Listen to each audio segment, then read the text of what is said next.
What if your thoughts are not just reactions, but instructions shaping your reality? This audiobook is your guide to becoming the conscious architect of your life. Discover how to rewire beliefs, collapse timelines, and embody your future self now. This isn't just information, it's transformation. Listen closely. Your next reality is waiting. In the silence between your thoughts, a deeper presence stirs, one that does not speak in words nor argue with emotion. This presence watches the drama of your inner world unfold, yet remains untouched by its turbulence. It is you, but not the you you've been taught to believe in. For the mind, with all its chatter, fears, memories, and plans, is not who you are. It is a tool, a mechanism, a brilliant processor, but it is not your identity. Just as the sky holds the weather without becoming the storm, your awareness holds the mind without being defined by it. From the moment you awaken each morning, your mind begins constructing the day. It replays yesterday's thoughts, reactivates anxieties, forecasts outcomes, labels sensations, and reaffirms your sense of self. It says, I am tired, I am not good enough, they never listen to me. Yet behind all of these declarations is something listening, something aware. That awareness, the silent observer, is your true self. The mind is merely the narrator, not the one living the story. When you believe you are your thoughts, you become trapped in every loop they generate. If your mind tells you you're unsafe, you feel panic. If it tells you you're behind, you feel rushed. These emotions then reinforce the thoughts, and the cycle tightens. You begin living not in the world, but in the echo chamber of your unchecked mental programming. The voice of the mind grows louder, more convincing, until its story becomes your prison. But there is a key hidden in plain sight. It is the simple, radical act of stepping back and observing the mind instead of becoming it. You can notice the thought, I am not good enough, arise without agreeing with it. You can feel the pull of worry without surrendering to it. You are the awareness in which all mental content appears. This shift, though subtle, is the beginning of liberation. Imagine standing at the edge of a busy road. Cars whiz past, each one a thought. Some are familiar, others strange. Some carry fear, others desire. But you do not have to chase them. You can stand still. The moment you stop running after every thought is the moment you reclaim your power. No longer do you need to believe every fearful prediction or every harsh judgment. You can let them pass. This is not detachment. It is freedom. A freedom born not of controlling the mind, but of knowing you are not it. The mind may speak, but you decide whether to listen. And the more you rest in this spacious awareness, the more you discover something profound. Peace was never something to find. It was who you were all along, hidden beneath the noise of mistaken identity. When you realize that the mind is a servant, not a master, your life begins to reflect a different order, one rooted not in mental survival but in conscious choice. From the earliest moments of life, your mind begins absorbing patterns. A mother's voice, a father's silence, a teacher's judgment, a moment of rejection or praise. Each one becomes a building block in the architecture of your inner world. You are not born with opinions or fears. You inherit them, adopt them, and repeat them until they become so familiar they feel like truth. But truth is not repetition. Truth is recognition, and you are now being called to recognize how your mental programs were written. As a child, you were wide open. Your brain was in a hypnotic state, absorbing everything with little discernment. When someone told you that you were too loud, too slow, too much, or not enough, your mind didn't question it. It wrote that statement into your operating system. And with enough repetition or emotional charge, it became a command. You began behaving as if it were fact.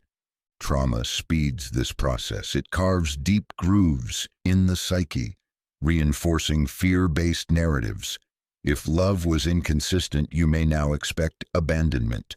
If safety was absent, your nervous system might still brace for danger in harmless situations. These protective scripts once served a purpose, but now they quietly sabotage your peace. The mind believes it is keeping you safe. It does not care if you're happy. It cares that you survive. Repetition then does its work. You relive the same internal reactions to different external events. You attract partners who mirror unresolved wounds. You recreate situations that validate your inner story. See, the mind says, I told you this would happen. It is not prophecy, it is programming, and until you rewrite it, it will run on loop. But here's the secret they never told you. Your programming is not fixed. It was installed through repetition, emotion, and environment, and it can be uninstalled the same way. What you believe was never absolute. It was learned. And what was learned can be unlearned. More than that, it can be replaced, not by force, but by awareness. To change your life, you must first understand the code you're living by. Listen to the phrases you repeat, the fears you obey, the assumptions you never question. These are the fingerprints of your old mental software. You cannot change what you refuse to see. Begin to trace your patterns. Ask yourself, where did this belief start? Who modeled it? Is it even mine? Shine a light on what has been unconscious, and the mind begins to release its grip. You are not broken. You are programmed. But now you are also aware, and awareness is the first rewrite. There is a quiet prison that lives inside most people, one without bars or guards, yet capable of keeping you bound for years. This prison is made not of circumstance, but of story. Subconscious stories written long ago continue to loop beneath the surface of your awareness, dictating your decisions, relationships, and self-worth. These loops are not loud. They do not announce themselves. They whisper, and their power lies in repetition. You may not remember when your story began. Perhaps it started with a parent's criticism, a teacher's dismissal, or a moment of rejection that left an emotional scar. From that moment, the mind began forming conclusions. I am not enough. I must earn love. I always mess things up. These statements became silent beliefs, and once installed, they started looping, reinforced by experiences that mirrored them back. This is the paradox. Your subconscious beliefs attract evidence to confirm themselves. If you believe you're not worthy, you'll unconsciously sabotage opportunities. If you believe people always leave, you'll find ways to push them away or chase those who are unavailable. And when these patterns repeat, the mind says, see, this is just who I am. But it is not who you are. It is what you have been taught to believe. The loop of limitation is not maintained by truth. It is maintained by familiarity. The brain prefers what is known, even if it's painful. So instead of challenging the loop, we normalize it. We build identities around it. I'm just bad with money. I never attract the right people. This is just how life is. These phrases aren't facts. They are stories wrapped in years of repetition. But every loop can be broken. And the first crack begins with awareness. Ask yourself, what do I believe about love, money, success, or self-worth? Where did these beliefs come from? Can I trace them back to a moment in childhood, a repeated phrase, an unhealed wound? Most importantly, do they still serve the life I want to live? You are not broken. You are running a program. And once you see the code, you can change it. Not by fighting it, but by choosing a new story. One that is grounded not in the past, but in possibility. One that reflects not the trauma you survived, but the truth you are ready to live. The loop ends the moment you stop mistaking your thoughts for reality. You are not your pain. You are not your history. You are the author now. And every belief you bring into awareness becomes a choice. The loop may whisper, but your truth speaks louder. Choose the story that frees you. The mind is a fertile field. Every thought, emotion, and experience is a seed. But not all seeds take root. Only those planted with repetition, nurtured with emotion, and watered with attention grow into beliefs. This is the mechanism of mental imprinting, the process by which your internal world is programmed to create your external life. And understanding this process is the key to rewriting it. Imagine a child told again and again that they are too loud. At first, it's just a comment, but repeated daily, paired with feelings of shame or rejection, and focused on by the child's attention, it becomes something else entirely. It becomes identity. I am too much. My voice doesn't matter. What was once just a passing remark becomes an internal truth, encoded not in logic but in feeling. The subconscious mind does not speak in language. It speaks in emotion, imagery, and repetition. It accepts what is repeated with enough intensity, whether it's empowering or destructive. If you say, "I can't do this," every day with enough frustration and certainty, your subconscious accepts it as law. If you say, "I always find a way," with belief and emotion, it takes root just as deeply. This is why affirmations, when paired with emotional conviction and consistent repetition, begin to shift your internal wiring. But most people repeat affirmations with doubt, frustration, or impatience, and the subconscious hears the emotion more than the words. The true imprinting happens when belief, emotion, and repetition align. Mental imprinting is not limited to what others say. It includes what you tell yourself, what you watch, what you expect, and where you place your focus. Every time you relive a painful memory or mentally rehearse a failure, you deepen that groove in your brain. You reinforce a reality that no longer serves you.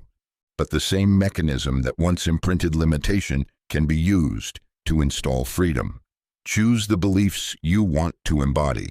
Speak them aloud with emotion. Visualize them as if they were already true, and repeat them often, especially in the moments when the old patterns rise up. Reprogramming does not happen in grand declarations. It happens in the daily choice to speak truth louder than fear. You are the gardener now. You decide what grows. Plant thoughts of strength, joy, possibility. Feel them, water them, return to them. The soil of your subconscious will not reject them. It will nurture what you consistently offer it. Belief is not a fixed structure. It is a result. And when you master the art of imprinting, you no longer wait for life to change before you believe. You believe, and life changes in response. Beliefs are the invisible framework of your reality.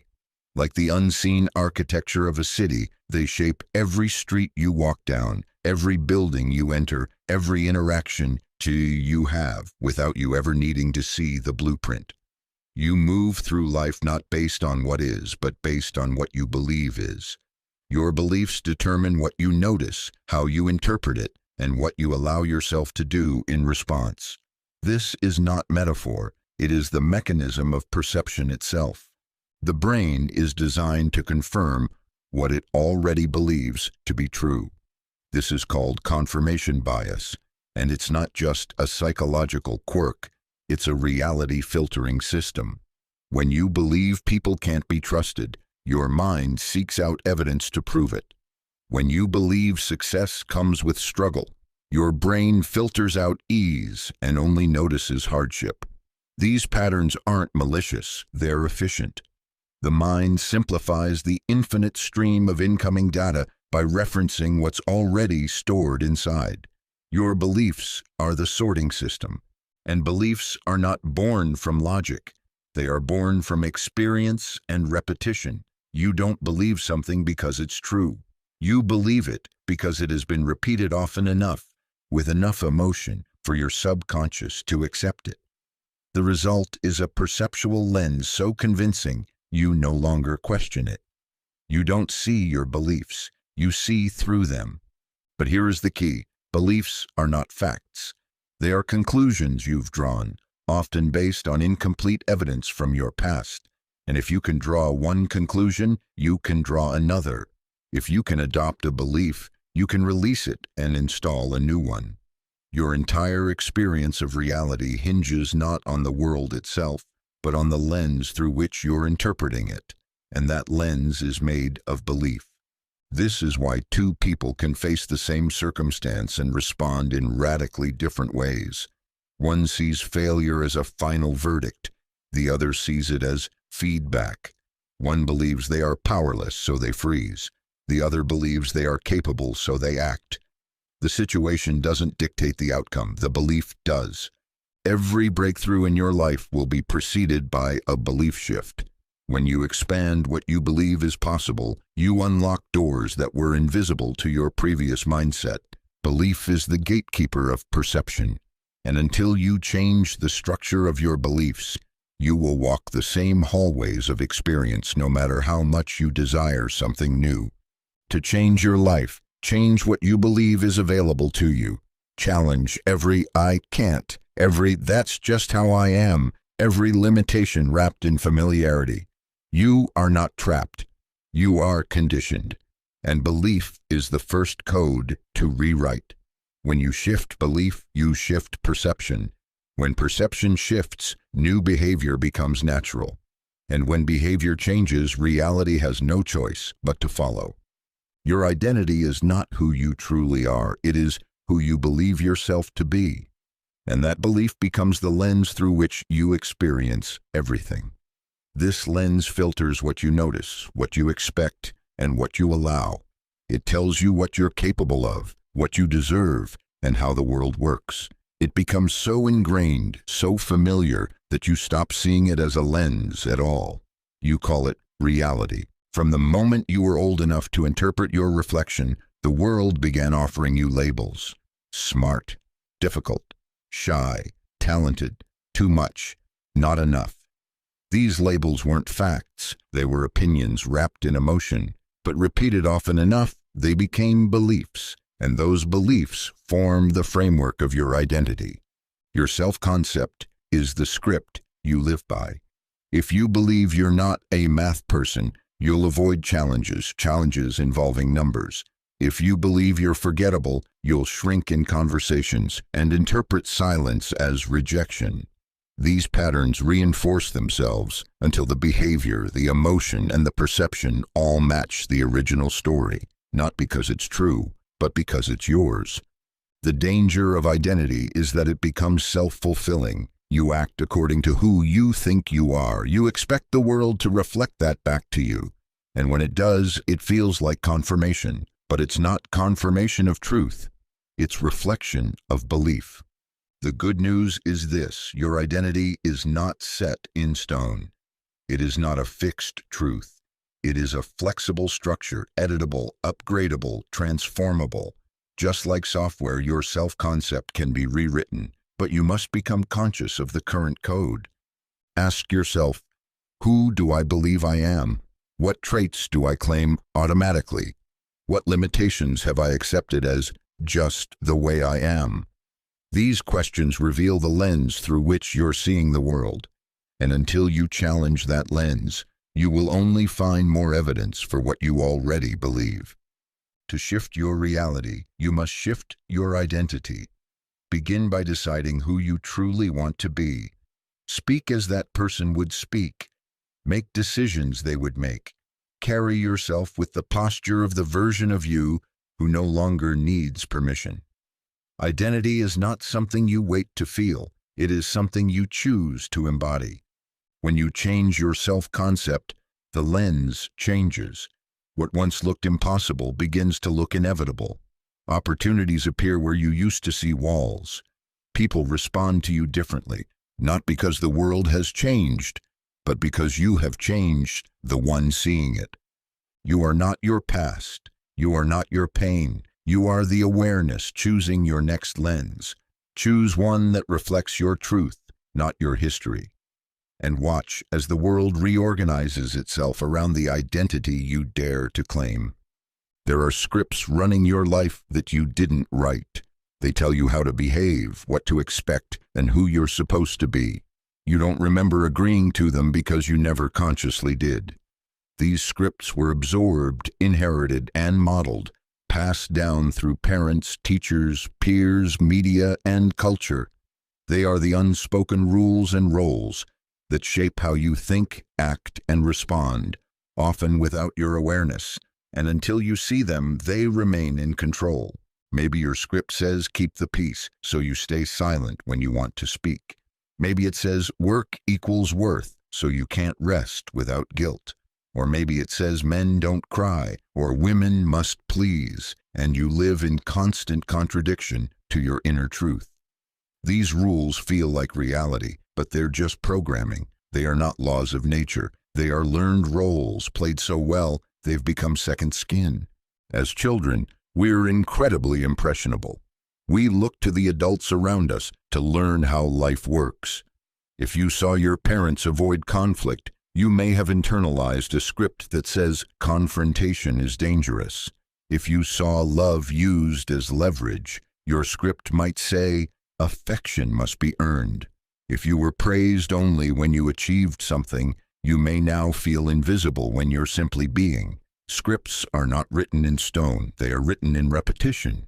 Culture reinforces the story. From books and movies to religious institutions and school systems, we're conditioned to fit inside predefined molds. Be good, be normal, be strong, be quiet. These messages become internalized expectations.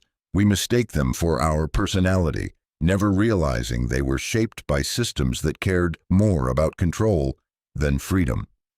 But your true self doesn't live in a script. It lives in the pauses between roles, in the discomfort you feel when you're pretending, in the frustration that arises when you silence yourself, in the fatigue of performing a version of yourself that isn't whole. These feelings aren't weakness, they're signals. They're your truth asking to be seen. The first step to freedom is recognition. Start by asking, what roles am I playing that don't feel true? What rules am I following that no longer serve me? Where did these patterns come from, and do I choose to keep them? You do not have to keep living someone else's idea of who you should be. You can release the scripts that were handed to you and write your own, not out of rebellion, but out of alignment. Your power lives in authorship. You get to decide what story you tell, what roles you play, and what rules govern your life. What once felt like an obligation can become a choice. What once felt automatic can become intentional. The invisible script becomes visible, and in that moment, it loses its hold. The stage is yours now. Step into it, not as a character, but as the creator. Emotions are not just fleeting experiences, they are record keepers.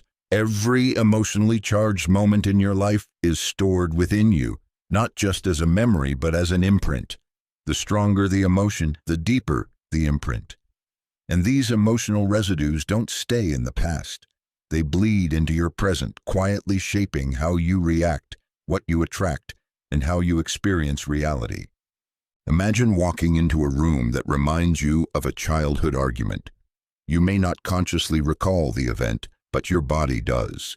Your heart rate quickens, your muscles tighten, a wave of unease rolls in before your mind can explain it. This is emotional memory in action. The past is not behind you, it's echoing through you, especially when it hasn't been resolved. These unresolved emotions become filters.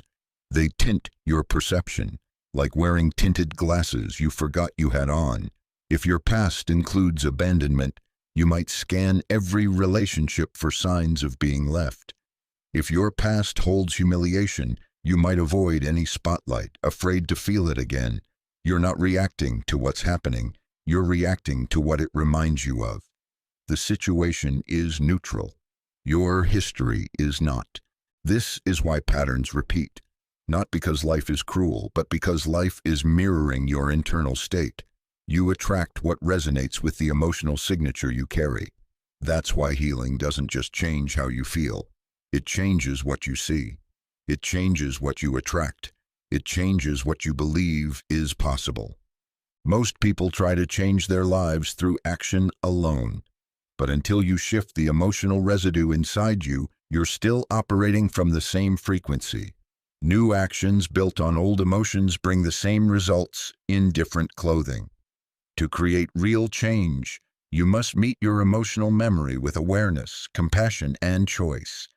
This doesn't mean reliving the pain. It means noticing when it shows up in your present. It means naming the emotion when it arises. This fear feels like when I was left. This anger feels like when I wasn't heard. With awareness comes space, and with space comes power. You are no longer the emotion. You are the one witnessing it. You can rewrite the past, not by changing what happened, but by changing how you carry it.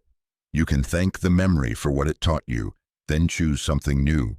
The moment you feel the old emotion, but respond with a new belief, you are reprogramming reality. You are sending a new signal to the universe. You are saying, this story ends here. Your emotions are not enemies. They are messages. Listen to them. Learn from them. Then let them go. The past has no hold on a mind that chooses presence, and your future begins the moment you release the emotional echo of who you used to be. Your subconscious mind does not learn through logic. It learns through rhythm, consistency, and repetition. It absorbs patterns the way the ocean shapes the shore, slowly but with relentless force. Each time you think a thought, speak a word, or feel an emotion, you strengthen a neural pathway in your brain. Repetition is the language of the subconscious, and every time you repeat something, you send a message. This matters. Keep this. Make it automatic. This is why habits are so hard to break. Not because you're weak, but because your brain is efficient. It takes what you repeat and turns it into a default. You don't have to think about brushing your teeth or driving to work along the same route. These actions have become encoded. The same is true for emotional responses, self-talk, and beliefs. The more you repeat them, the deeper they are carved into your mental operating system. This mechanism works both ways. It reinforces limitation when left unconscious, but it becomes your greatest ally when you use it with intention. You can program confidence the same way you programmed self-doubt, by repeating it. You can condition peace just as you once conditioned anxiety, by choosing it over and over again until it becomes your new normal. But the repetition must come with presence. It must be conscious, not robotic. Saying, I am worthy once and hoping it sticks is like going to the gym once and expecting transformation. Your brain needs consistency. It needs emotion. It needs proof. And you are the one who must give it all three. Repetition is not glamorous. It is not a lightning bolt. It is a slow awakening, a steady shift, a persistent return to the new truth you are building. And over time, that truth begins to feel more real than the old story ever did. Your brain doesn't care what's true. It cares what's repeated. What you tell yourself over and over becomes your inner script, and your life will unconsciously follow its directions. So ask yourself, what thoughts do I rehearse daily? What beliefs do I speak into existence again and again? What emotional states do I reinforce simply because they are familiar? These repetitions are the code, and your life is the program they produce. You are not stuck. You're conditioned. And what was conditioned can be reconditioned. Choose your inputs wisely. Speak what you want to believe. Feel how you want to live. Repeat what empowers you. The subconscious will listen. And over time, it will begin to rewrite the patterns you once thought were permanent. Repetition is not a trick. It is a technology. Use it deliberately, and you will discover just how programmable your mind really is. Reality is not just something that happens to you. It is something that reflects you. Every moment, every situation, every person you encounter is a mirror showing you what you believe, what you expect, and who you think you are. Most people look at life and ask, why is this happening to me? But the more powerful question is, what is this showing me about myself? Your external world is a feedback loop. It does not judge or filter. It simply reflects. If you carry a deep fear of rejection, life will provide you with moments that echo that fear, not as punishment, but as a signal. If you hold a belief that money is scarce, your circumstances will mirror that belief back to you with precision. Life becomes the screen on which your subconscious beliefs are projected. This can feel frustrating until you understand the power it gives you. Because if life is mirroring your inner world, then every challenge becomes a clue, every trigger becomes a teacher, and every recurring situation is not a curse. It is a pattern waiting to be seen, understood, and transformed. Most people try to change the mirror. They chase new jobs, new partners, new cities, hoping to escape what feels broken. But the reflection only changes when the source does. You don't fix the mirror by smudging the glass. You fix it by cleaning what's being reflected. That's the real work, and that's where transformation begins. Start observing your reality as a message. What's repeating? Where are you struggling? What do you keep attracting? These are not random. They are data. They are precise echoes of your inner state. And when you shift that state, reality has no choice but to respond. This is not magical thinking. It's the law of resonance. You don't attract what you want. You attract what you are. You don't manifest from your hopes. You manifest from your baseline. Change that baseline, and the world reorganizes around your new frequency. Try it.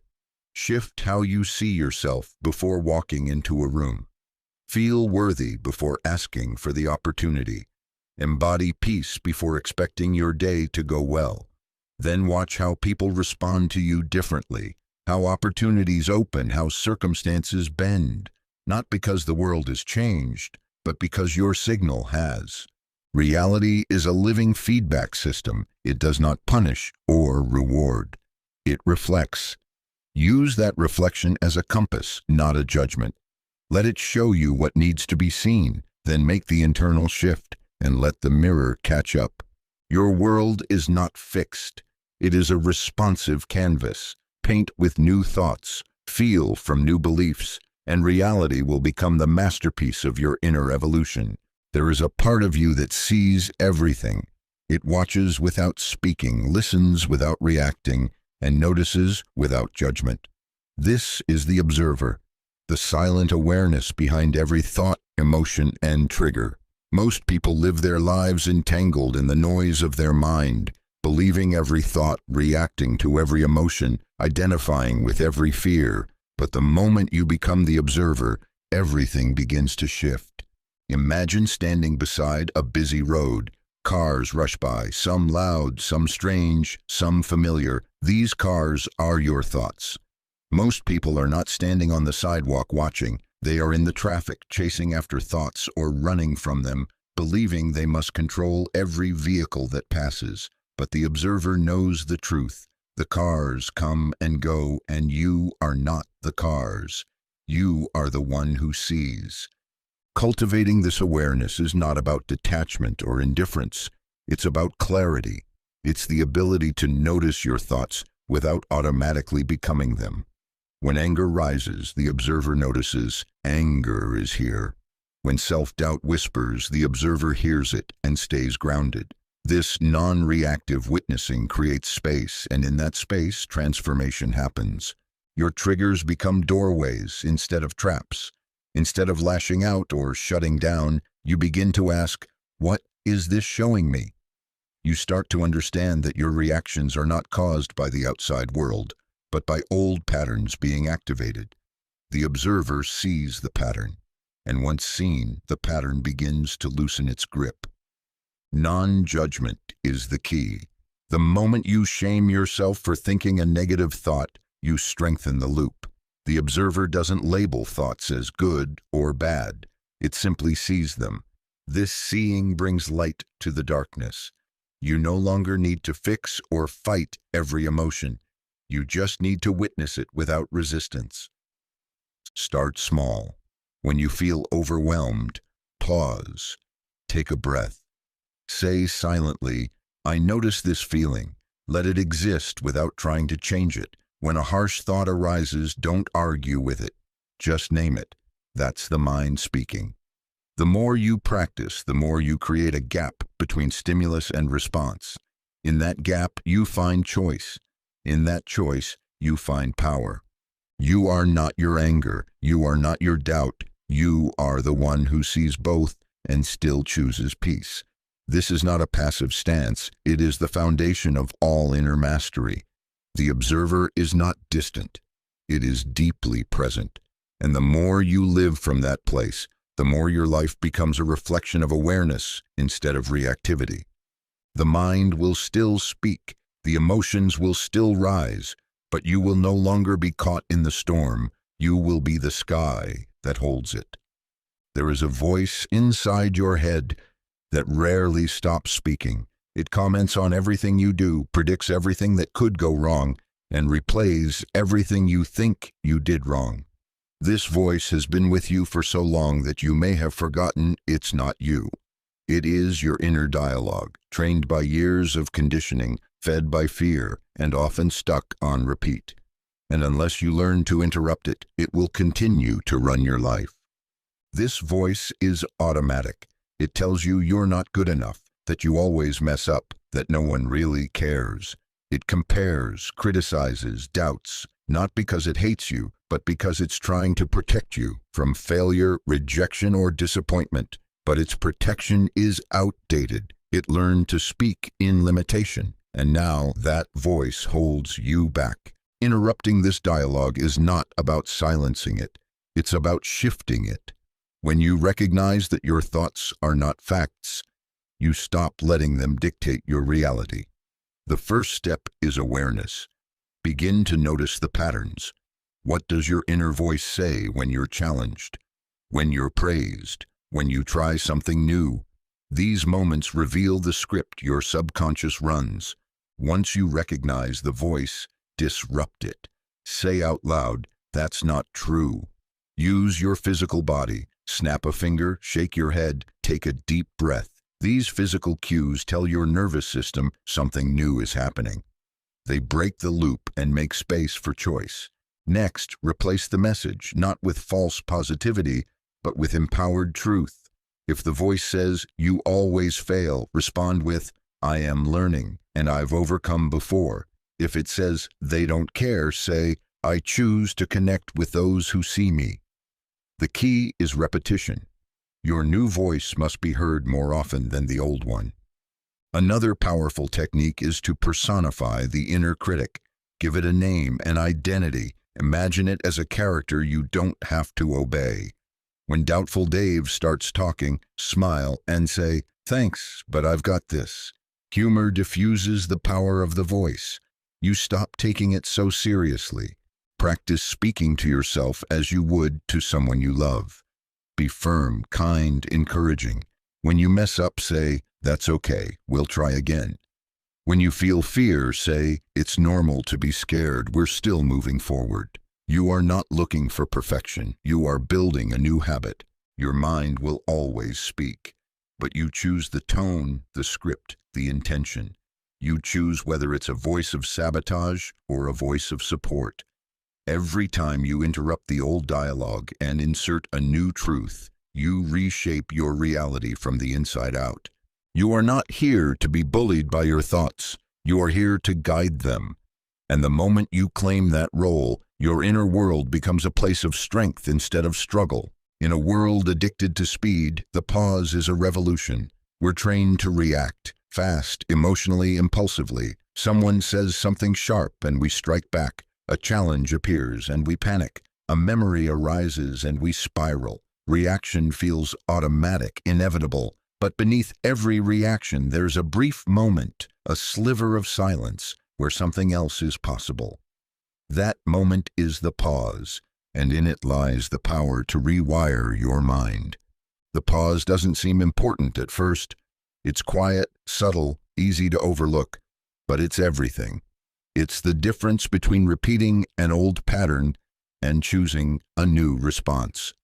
The brain is built to run efficiently. When faced with familiar triggers, it pulls from past responses. Yell, shut down, withdraw, defend. These reactions happen in milliseconds unless you interrupt the cycle. That's what the pause does. It breaks the rhythm of reactivity. Stillness creates space, and space gives you access to awareness. In that space, you can ask, "What am I feeling? What am I believing right now? Where have I felt this before?" Instead of blindly reacting, you begin to understand, you begin to observe. And when you observe, you reclaim your ability to choose. Neurologically, this is where rewiring begins. Each time you catch yourself before the reaction, your brain creates a new pathway. The more you take the pause, the more you strengthen your response system. Over time, the pause becomes your new default. Calm replaces chaos. Clarity replaces confusion. Practice this in real time. When your body tenses, when your breath shortens, when your chest tightens, pause. Place a hand over your heart. Breathe deeply. Name the feeling. Don't suppress it, and don't react from it. Just sit with it. This act alone changes everything. You are no longer the emotion. You are the awareness holding it. You might think the pause makes you weak or passive. It doesn't. It makes you powerful, because it allows you to act with intention instead of compulsion. The most powerful people are not those who react the fastest. They are the ones who choose their response from a place of inner clarity. The pause also reconnects you to your truth. In reactivity, you speak from wounds. In stillness, you speak from wisdom. You remember who you are, what you value, and how you actually want to show up. And that version of you, the grounded one, is always waiting behind the noise. Life will continue to test you, but every test is an invitation. Will you repeat the old reaction, or will you pause and write a new response? That choice, made again and again, is how transformation unfolds. The pause is not just a moment, it is a portal. And the more often you step through it, the more you rewire your inner world. One breath, one choice, one moment at a time. Emotions aren't problems, they're messengers. But when you don't know how to work with them, they become cycles. You get angry, lash out, regret it, and then feel shame. Or you feel fear, avoid the situation, and then punish yourself for being weak.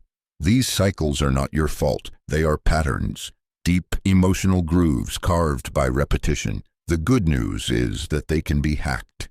Emotional pattern hacking begins when you stop reacting from emotion and start responding with intention. Every emotional response has a structure. It starts with a trigger, something said, something remembered, something perceived. The body reacts before the mind can catch up. Your heart races, your jaw clenches, your stomach flips. And if you're not aware, you follow the pattern. You say what you always say. You do what you always do. And afterward, you tell yourself, I did it again. But you can change this. First, you must catch the emotion as it rises, not after it explodes. That means tuning into your body. Your body speaks the language of emotion. Tension, heat, tightness, heaviness. These are your signals. Learn to feel them without flinching. The moment you name the emotion, you interrupt the spiral. This is frustration. This is fear. Naming disarms it. You create distance between you and the feeling. Next, locate the pattern. Ask yourself, when do I usually feel this way? Trace it back. What stories rise with this emotion? What meaning are you assigning to this moment? Most emotions don't arise from what's happening. They arise from what you believe it means. That person didn't ignore you. They simply didn't respond yet. But if your old story says, people always abandon me, then silence feels like rejection. This is the hidden architecture behind your reactions. To hack the pattern, you must reroute the meaning. In that moment, challenge the assumption. Is it true? Is this really about now, or is this echoing something old? Bring curiosity, then choose a new action, something small. Take a breath, step away, speak from honesty instead of blame. Say, I'm feeling triggered and I need a moment. That choice breaks the loop. The emotion passes, the story dissolves. Over time, this rewiring becomes second nature. You still feel, but you don't get hijacked. You still experience emotion, but you guide it instead of being consumed by it. That is emotional sovereignty, not suppression, not control, but conscious redirection. Your emotions are not your enemy. They are energy in motion. When you learn to ride that wave without drowning in it, you reclaim your peace. You rewrite the script. You show your nervous system a new possibility, and the cycle ends not because you've silenced your emotions, but because you've finally heard what they were trying to say. There is a story you've been carrying. It may not be written down, but it's woven into every part of your life. It shows up in how you speak, how you react, how you hold yourself in a room. It whispers that you're not enough, that you always get it wrong, that people will leave, that success is for others. This story wasn't chosen, it was inherited. Formed in moments of pain and misunderstanding, it became the script of your identity. And unless you challenge it, you will continue to live it. These old narratives often begin in childhood. A single moment, a rejection, a failure, a cruel word becomes a defining chapter. And instead of processing the pain, we absorb the meaning. I'm not worthy. I mess everything up. I have to earn love. Over time, these become beliefs. Beliefs become patterns, and patterns shape reality. You're not alone in this. Everyone walks through life with invisible scripts. Some feel like the victim, always at the mercy of what others do. Some carry the weight of failure, unable to see their growth. Others live under the shadow of not good enough, chasing validation but never feeling full. These aren't just emotional habits, they are mental architecture, and they can be dismantled. The first step is recognition. Catch the voice when it speaks. Notice the narrative when it plays out. They didn't text back because no one really values me. Pause there. That's the story. You've heard it before. It's familiar, but it's not truth. The moment you see the pattern, you create distance, and in that distance, you find choice. Next, speak to the story. Acknowledge where it came from. Maybe it protected you once. Maybe it helped you survive. But survival is not the goal anymore. Freedom is. You don't need the old story to keep you small. You don't need its warnings to keep you safe. Thank it, then release it. Declare out loud, that was my old story. I choose a new one. Replace it with something rooted in self-honor. I am not broken, I am evolving. My worth isn't up for debate. I am allowed to take up space. These new beliefs may feel strange at first. That's normal. You're not lying to yourself. You're remembering a deeper truth, one that got buried beneath years of noise. Every time you catch the old story and choose a new one, you shift your timeline. You rewire your brain. You reprogram your identity. This is how healing happens, not in one grand moment, but in the quiet decision to no longer be who you were told to be. The past will knock, but you don't have to answer. You are not a victim. You are not a failure. You are not enough. You are the author now, and with every page, every word, you are writing a life that reflects your true worth, not your old wounds. The mind is a noisy place. It constantly broadcasts thoughts, worries, comparisons, doubts, reminders, and predictions. Like a radio stuck between frequencies, it hums with static. This mental chatter can be so loud, so constant, that you mistake it for reality. But underneath the noise, something deeper is trying to reach you. A quiet signal, your intuition. And to hear it, you must learn to tune out the mental noise. Mental noise isn't just thoughts, it's attachment to those thoughts. It's the overthinking, the what-ifs, the inner debates, the relentless problem-solving, even when there's no problem. The brain is a meaning-making machine, and if you don't direct it, it will run wild, chewing on past regrets and future fears. The result is a fog that disconnects you from clarity.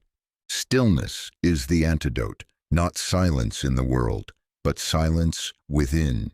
Not an empty mind, but a spacious one. A mind that's no longer cluttered by compulsive commentary has room for guidance. That guidance doesn't shout.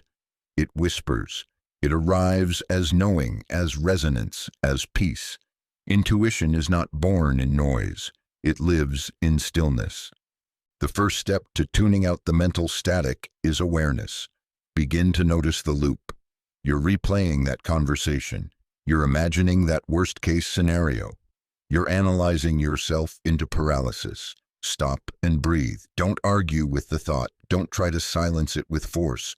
Simply observe it. Name it. That's my mind spinning again. Awareness creates distance, and in that space, the volume drops. Next, shift your focus. The mind loves attention. If you feed it, it grows louder. Instead, bring your attention into the body.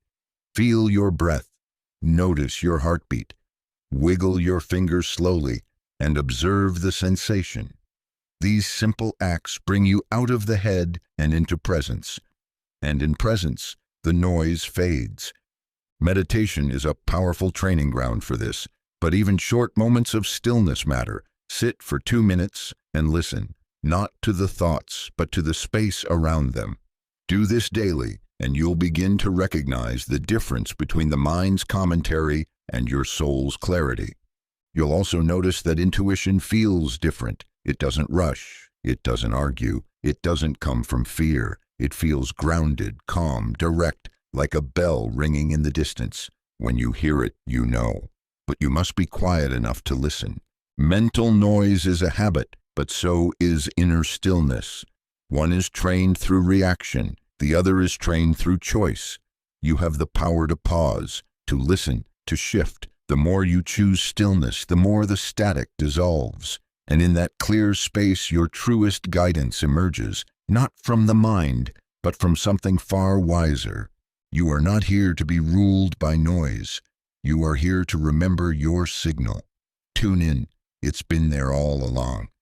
There comes a moment in every transformation when something snaps, not out of weakness, but out of clarity. You reach a point where the pain of staying the same finally outweighs the fear of change.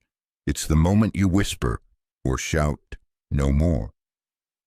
These are the turning points that don't come gently. They arrive in tears, in anger, in exhaustion, and they carry power.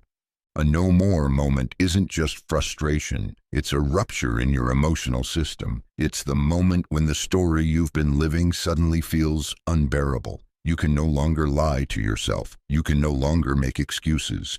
You can no longer pretend you're fine. This is the awakening, not a gentle one, but a real one. And in that raw truth, you find momentum. We're taught to fear emotional breaking points, to suppress the meltdown, to numb the discomfort, to hold it together. But your breakdown is not your enemy. It is your breakthrough. That moment of collapse is often the gateway to realignment. Something within you is done tolerating the same patterns, the same pain, the same cycle. And what feels like falling apart is actually falling into truth. When you declare no more, something shifts inside you. You stop negotiating with your limitations. You stop entertaining the version of you that settles for less. This declaration sends a signal, first to your subconscious, then to the world. It says, "This is not my standard anymore." And once that standard changes, life begins to rearrange itself. The power lies in the emotion. The intensity you feel in these moments is fuel. It's energy condensed into truth. Don't waste it. Don't run from it. Use it. Let the tears fall. Let the frustration rise. Let your body shake. Then take the next step from that place of certainty. Burn the old bridge if you must, but walk forward.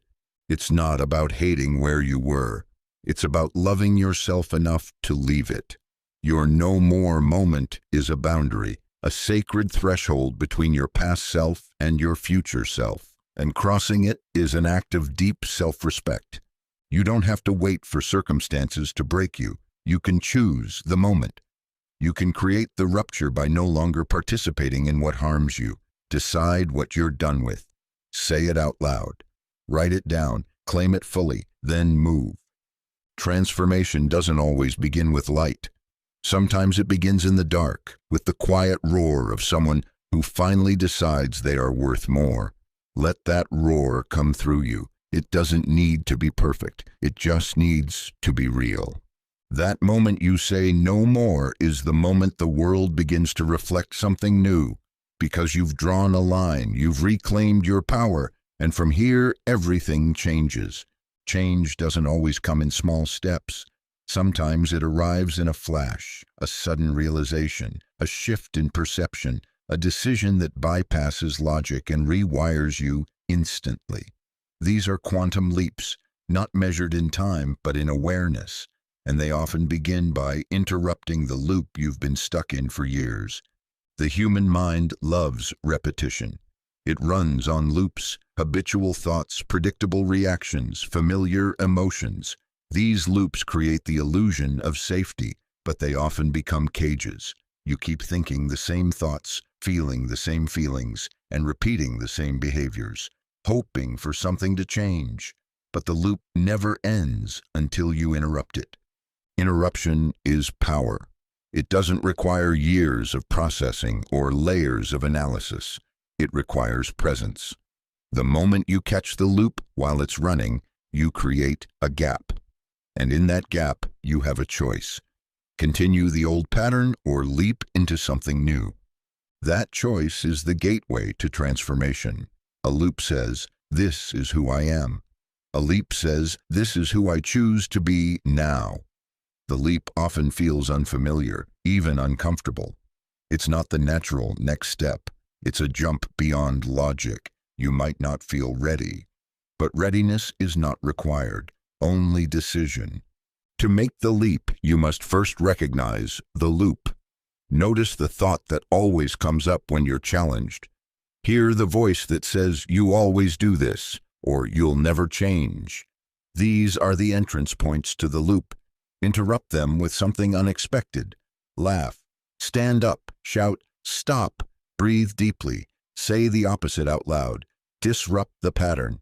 Then act differently. Say something the old you wouldn't say. Make a bold choice. Walk away. Speak up. Try the thing you've always avoided. This action, taken while the loop is vulnerable, creates new wiring. The brain registers the shift. The nervous system recalibrates. A new path begins to form, not over months, but in that moment. Quantum change is less about speed and more about depth. It doesn't always look dramatic on the outside, but on the inside, everything rearranges. You don't need to explain it. You only need to embody it. Others may not understand your sudden clarity, your new boundaries, your calm where there used to be chaos. That's okay. The shift wasn't for them. It was for you. From loop to leap is not a straight line. It's a decision made in a moment of awareness, repeated again and again until it becomes your new rhythm. Don't wait for life to give you permission. Choose the leap. Interrupt the loop, and let that single choice rewrite everything that follows. There are parts of you that you've hidden, denied, or judged into silence. Not because they were wrong, but because somewhere along the way you were taught they were unacceptable. Maybe you learned that anger was dangerous, so you buried it. Maybe you believed your sensitivity made you weak, so you toughened up. These disowned parts didn't disappear. They were pushed into the shadows, and the more unconscious they became, the more power they gained over you. The unconscious mind is not just where memories are stored.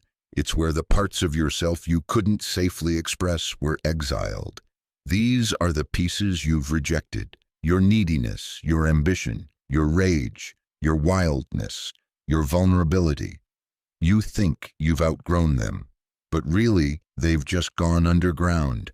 And from the shadows, they influence your choices, your triggers, your self-sabotage. Shadow work is the practice of meeting these parts with compassion instead of judgment. It's the radical act of turning toward what you've been taught to turn away from.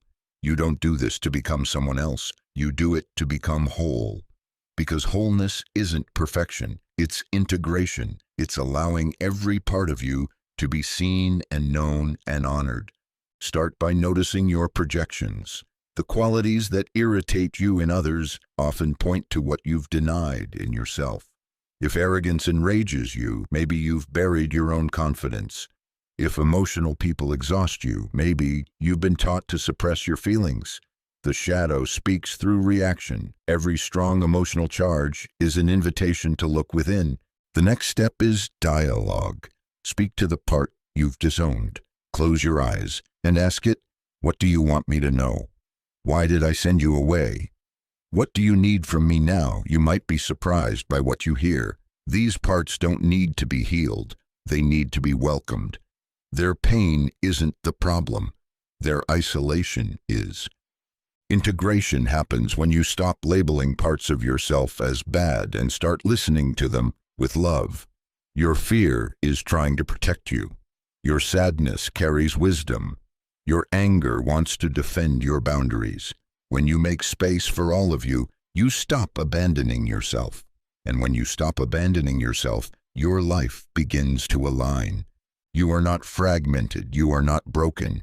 You are layered, complex, infinite. The goal isn't to eliminate the dark. It's to bring light to it. To remember that what's unconscious isn't evil. It's just unseen. And the moment you choose to see it, it begins to transform. You don't need to fear the shadow. You need to meet it. Because in the parts you've rejected lie the power, the creativity, and the truth you've been searching for all along. There is a space few talk about, the one between endings and beginnings, the place where the old has been released, but the new has not yet arrived. It is empty, uncertain, unfamiliar, and yet it is sacred. This is the void before creation, the space where transformation takes root, not in noise or movement, but in stillness and surrender. The void feels disorienting because it lacks form. Your old identity no longer fits, but your new one hasn't fully emerged. You've let go of what no longer serves you, but you haven't yet grasped what will replace it. It's a space where nothing happens, and yet everything begins. It is not a punishment. It is a preparation. This space asks for trust. It asks you to sit in the unknown without rushing to fill it, to resist the urge to cling to old patterns for the sake of certainty. In the void, your nervous system may panic. Your mind may try to make sense of it, but your soul knows what's happening. Something is gestating, something is forming, but just like a seed buried in soil, it cannot be rushed. Most people fear this space.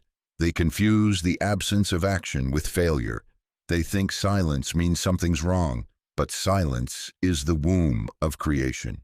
It is where clarity is born. Insight comes not when you force it, but when you make space for it. The void strips away distractions. It dissolves the noise. And in that absence, what's true has room to emerge. Honor this space. Don't fill it. Feel it. Let it soften you. Let it teach you to wait without reaching. Trust without knowing. Breathe without grasping. The void is not the end. It is the threshold. You are not lost. You are shedding. This is where your energy recalibrates, where your spirit reorients, where your next chapter begins to write itself, not with force, but with alignment.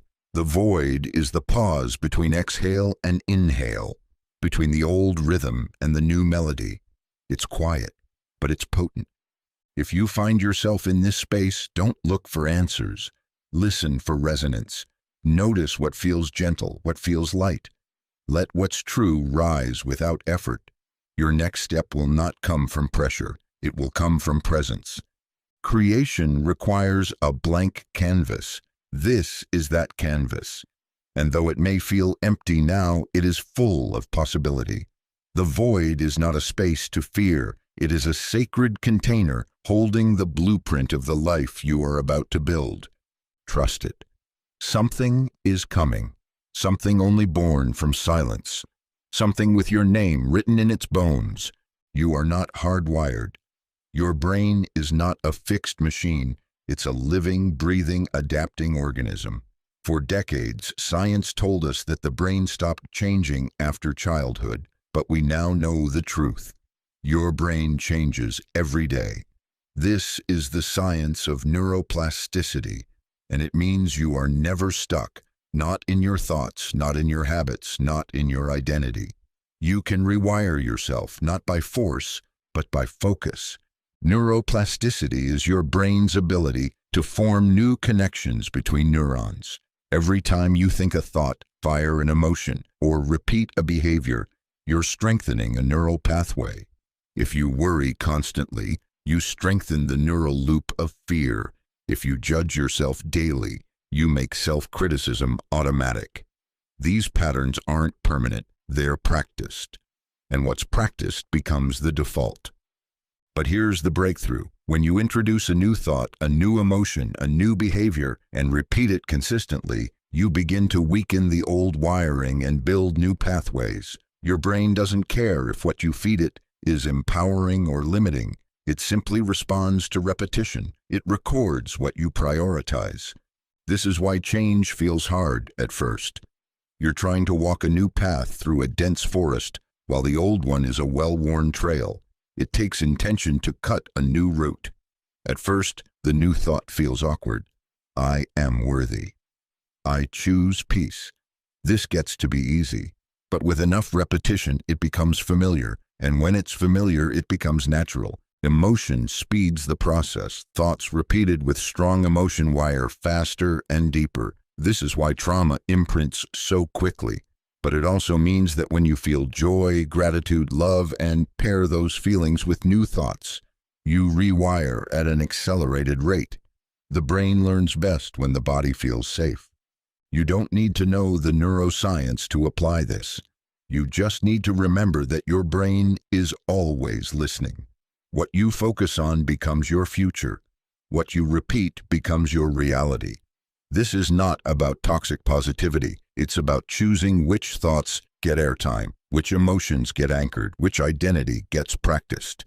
Every affirmation, every visualization, every conscious breath is a signal to your brain. This is who I am now. You are not a prisoner of old patterns. You are the sculptor of your mind. With patience and presence, you can shape your brain into a reflection of your truth. Your past wiring got you here, but it doesn't have to take you further. From this moment forward, you are the architect. The path is plastic. The map is yours to redraw. And with each new thought, you lay down a new trail toward the version of yourself you were always meant to become. Your mind is programmable, not in theory, in function. Just like software, your thoughts and beliefs run on coded instructions. These codes are made of words, images, emotions, and expectations. Most were installed unconsciously. Things you heard repeatedly as a child, messages absorbed from culture, pain wrapped in memory. But now, with awareness, you can rewrite the code and change the program that runs your life. Language is the first key. Every word you speak carries a frequency. If you constantly say, I can't, it's hard, or that's just who I am, your subconscious takes those statements as commands. The brain doesn't filter for sarcasm or doubt. It listens and obeys. So when you shift your language, you shift your instruction set. Start by noticing your defaults. What do you say about money, love, your body, your future? Then begin to upgrade those statements. Replace I always fail with I learn fast. Shift I'm not good at this to I'm getting better every day. These changes may feel small, but language is how you speak to the subconscious, and the subconscious obeys repetition. Imagery is the second key. Your mind doesn't think in sentences, it thinks in pictures. When you imagine yourself succeeding, healing, thriving, your brain begins to map that reality. Visualization is not just daydreaming, it's neural rehearsal. The brain fires in the same way whether you're experiencing something or vividly imagining it. This means you can prepare your mind for a new outcome before it ever happens. Take time daily to visualize your desired self. See it clearly. Where are you? How do you walk, speak, feel? Anchor that image with emotion. Feel the pride, the peace, the joy. Your nervous system begins to believe it's real, and it starts aligning your behavior to match. Belief is the final key. Every belief is a choice that became a habit. Most of your current beliefs were accepted without your consent. But belief is flexible. It adapts to new evidence. When you consistently speak new truths, imagine new outcomes, and behave as if they're already real, your beliefs begin to shift. Slowly at first. Then suddenly, Rewriting the mental code is not a one-time act. It's a practice, a daily return to the new identity you are choosing. You will still hear the old scripts. That's normal, but now you have tools. You don't argue with the old voice. You overwrite it again and again until the new one becomes louder. You are not faking it. You are retraining it. You are not escaping reality. You are shaping it. And your mind, like a well-written program, will follow the clearest, most consistent code it receives. Write consciously, visualize deliberately, believe with repetition, and the program will begin to shift, line by line, thought by thought, until your inner world becomes the source code for a brand new life. Affirmations are often misunderstood. Many people repeat them with hope, but little change. I am rich, they say, while their body tightens with disbelief. I love myself, they whisper, but shame still echoes inside. The problem isn't the statement, it's the disconnection between the words and the nervous system. For an affirmation to actually work, it must do more than sound good. It must feel real enough to be received by the subconscious mind. Your subconscious doesn't respond to fluff. It responds to familiarity, emotion, and repetition. If you affirm something that feels too far from your lived experience, your mind will reject it. Not out of spite, but out of protection. Its job is to keep you consistent with what you've practiced, not what you wish for. That's why the key to effective affirmation isn't just what you say. It's how you say it and what it activates inside you. Start by meeting yourself where you are. If I love my body feels false, try, I am learning to treat my body with care. This small shift softens resistance. The mind doesn't slam the door, it opens a crack. From there, you build.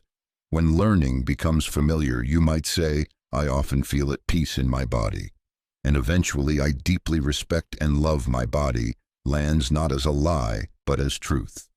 Anchor your affirmations in the present moment. Avoid future-based language like, I will be successful. That keeps your desire at a distance. Instead, say, I am aligning with success now. You're not claiming perfection, you're claiming direction. This allows your nervous system to come along for the ride. Emotion amplifies affirmation. When you feel the truth of your words, they sink deeper. Don't just say it, embody it. Say it while standing tall, breathing fully, looking yourself in the mirror. Let the words live in your body. Speak them like declarations, not wishes. The more you pair affirmations with elevated emotion, the faster they imprint. Repetition is the final ingredient. Not once, not sometimes, daily. Your old beliefs were installed through years of repetition. Your new ones deserve the same dedication. Write them down. Record them, speak them on walks, whisper them before sleep. The more often your subconscious hears the new truth, the more it accepts it as familiar. Affirmations that work are not magic. They are consistency in motion. They are chosen statements that bypass resistance, stretch possibility, and slowly become reality. Not because you forced them, but because you fed them. You don't have to believe fully at first. You just have to practice daily, and one day, without even noticing it, you'll realize you're no longer affirming the new truth. You're living it. Identity is the foundation of behavior. You will always act in alignment with who you believe you are. That's why lasting change doesn't come from trying harder. It comes from becoming different. When your internal self-concept updates, your outer world has no choice but to adjust. This isn't about pretending to be someone else. It's about consciously choosing the version of you that matches your vision and stepping into it. Most people try to change their actions without upgrading their identity. They want to be confident but still see themselves as insecure. They want to be successful but still carry the label of struggling. They affirm new outcomes while clinging to old definitions. The result is conflict. The subconscious mind always brings behavior back into alignment with the self-image it holds. To create real transformation, you must update that image. Begin by identifying the version of you who already lives the life you desire. How do they think? How do they respond to challenges? How do they carry themselves? You're not fantasizing, you're designing. This future version isn't fiction. It's a reflection of your potential, waiting to be activated. Next, bring that version into your present. Speak as they would speak. Make decisions from their perspective.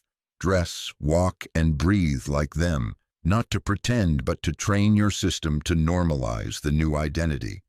The brain doesn't know the difference between a vividly imagined state and a real one. So when you embody the future you now, you collapse the distance between the two. Be mindful of how you describe yourself. Every time you say, "I'm just not good at relationships," or "I've always been anxious," you reaffirm the old identity. Words are declarations. Redirect them. Start saying, "I'm learning how to connect deeply," or "I'm becoming more grounded every day." These statements don't deny your past. They honor your direction. It's normal to feel resistance.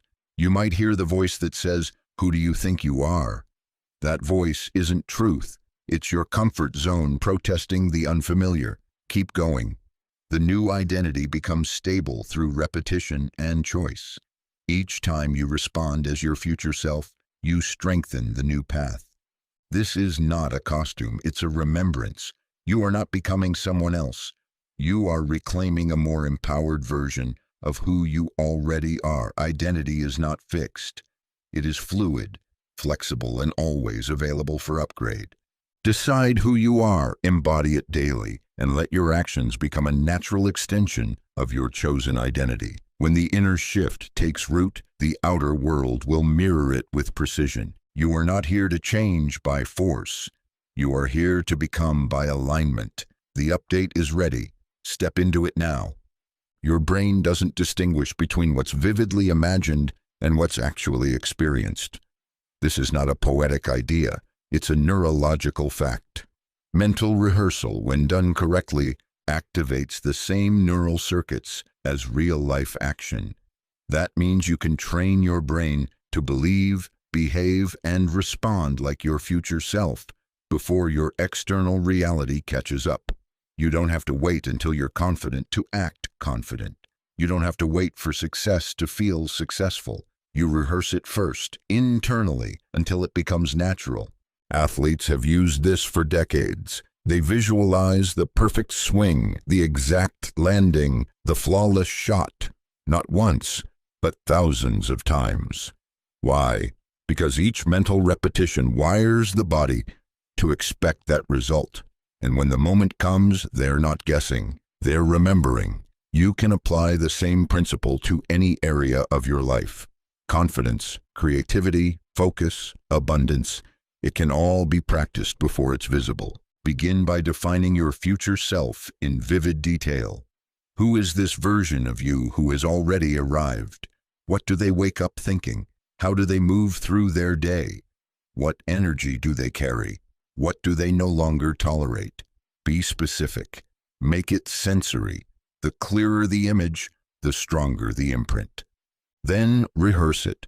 Sit in stillness each morning and step into their shoes. Close your eyes and see through their eyes.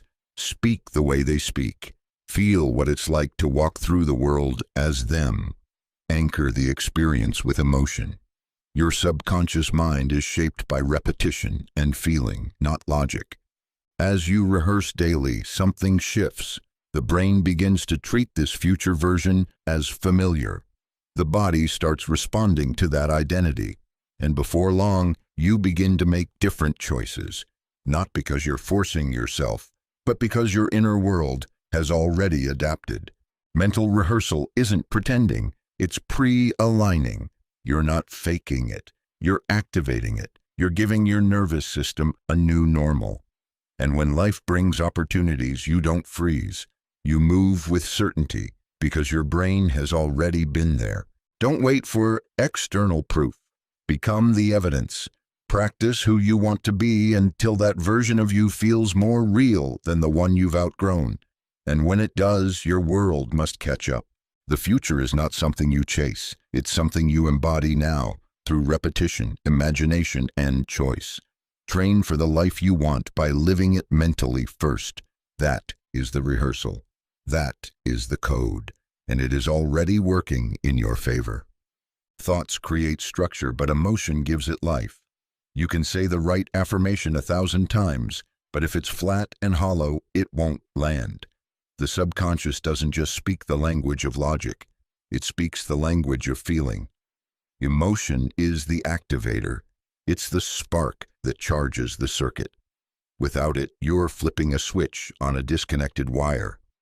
This is why the moments that shape us most, both painful and empowering, are always drenched in emotion. A childhood rejection, a public failure, a moment of triumph or love. These are not stored as facts. They're stored as feeling. The intensity of emotion etches them into the subconscious. That's the mechanism. And it's the same one you use to reprogram your mind on purpose. If you want to install a new belief, pair it with the emotion that makes it undeniable. Don't just say, "I am powerful." Feel the rush of remembering your strength. Don't just think, "I am worthy." Let your body vibrate with the sensation of being seen, loved, accepted. That feeling is the message. That's what the nervous system listens to. Emotion creates resonance. When you generate a feeling state, whether joy, abundance, peace, or certainty, you become magnetic to experiences that match it. Not because of mysticism, but because of biology. Your brain starts filtering reality to confirm the emotion you've embodied. You notice what matches your frequency. You respond differently. You attract differently. And that alignment creates momentum. But here's the catch. Most people wait for the outside world to give them permission to feel good. They say, "Once I have the relationship, the money, the success, then I'll feel secure, happy, free." But that's backwards. Reality reflects your inner state, not the other way around. If you can feel the feeling now, you become a match for the outcome. This is how you collapse timelines. You stop waiting. You start being. Practice feeling on purpose. Use music, movement, memory, whatever helps you shift your state. Create a morning ritual where you flood your body with the emotion you want to live in. Let that be your starting point, not the thought, the feeling. Then move through your day from that energy. If you stumble, if old emotions rise, good. That means you're rewiring. Feel them fully without judgment. Then return to your chosen state. Emotion is a skill. The more you practice generating it, the more mastery you gain over your internal world. This is the secret. Emotion is not the result. It's the cause. It's the code. And the moment you feel as if it's already true, the world begins to organize itself to match. Your emotions aren't just feelings, they are frequencies. Choose yours wisely, live from them boldly, and watch your reality rise to meet you. Change begins with awareness, but it's solidified through repetition. If you want to make a new belief stick, you have to anchor it, physically, emotionally, and neurologically. Your mind is constantly scanning for what to repeat, what to normalize, what to automate. Triggers, rituals, and environmental cues become the language the subconscious understands. You're not just thinking new thoughts, you're teaching your system to expect them. An anchor is anything that links a desired state to a consistent signal. It could be a gesture, a word, a time of day, or even a specific item you wear or touch. When paired with a powerful emotional state, that signal becomes a shortcut. Your brain says, "Oh, I remember this feeling," and you shift automatically. The more often you activate it, the more reliable it becomes. Imagine you start your day by placing your hand over your heart and saying, "I am safe, I am powerful, I am grounded." At first, it feels like a practice, but after days and weeks, the gesture becomes an entry point into the state itself. You're not just saying the words, you're reminding your body of a reality it has felt before. That's how anchoring works. You condition your system to recognize your new truth. You can anchor confidence to a specific song or peace to a certain breath pattern. You can link a mantra to a physical action, like tapping your chest or touching your wrist. Over time, those small actions become access points. They give you control in moments when your old programming might otherwise hijack your response. Rituals amplify this effect. When you create structure around your transformation, morning routines, evening reflections, midday resets, you signal to your subconscious that this is who you are now. You're not trying to change. You are reinforcing change. Rituals don't need to be elaborate. What matters is consistency and emotional engagement. When you pair intention with repetition, you hardwire new pathways. Environmental cues are also powerful. The space around you speaks to your nervous system. What do you see when you wake up? What reminders are in your space? What colors, scents, or symbols represent the version of you you're becoming? Make your environment an ally. Let it echo your transformation, not your past. Anchoring isn't about discipline, it's about design. You're designing a system that supports your new self, even when motivation wavers. You're setting yourself up to succeed not just once, but daily. And with each anchor you install, your identity becomes less of a decision and more of a default. You don't need to fight your old patterns. You just need to feed your new ones. Anchor them, ritualize them, surround yourself with signals that speak your truth. Let your life become a reflection of your inner alignment. This is how power becomes permanent, not through force, but through flow, through design, through anchored intention, repeated until your transformation becomes who you are. Words are spells. Every sentence you speak is a declaration, a command, a seed planted in the soil of your subconscious. Most people speak unconsciously, unaware that their casual phrases are scripting their identity. I'm so bad with money. That's just my luck. I always get anxious. These aren't observations, they're instructions, and the subconscious listens without judgment. Your language shapes your reality. It reflects your beliefs, but more importantly, it reinforces them. Every time you say, "I'm stuck," you entrench that pattern deeper. You make the loop stronger, not because it's true, but because you're repeating it. Thought hygiene begins with noticing what you're saying when you're not paying attention. Start by listening to yourself. Track the phrases you use to describe your emotions, your challenges, your self-image. Do your words empower or diminish you? Are they past-focused or future-oriented? When you catch a disempowering statement, don't shame yourself. Reframe it. Instead of "I can't do this," try "I'm learning how to handle this." Instead of "I'm overwhelmed," try "I'm processing a lot, but I'm finding clarity." Language is malleable. You don't have to lie to yourself, but you can stretch your vocabulary to make space for growth. Say "I'm in the process of" instead of "I never." Say "I choose to" instead of "I have to."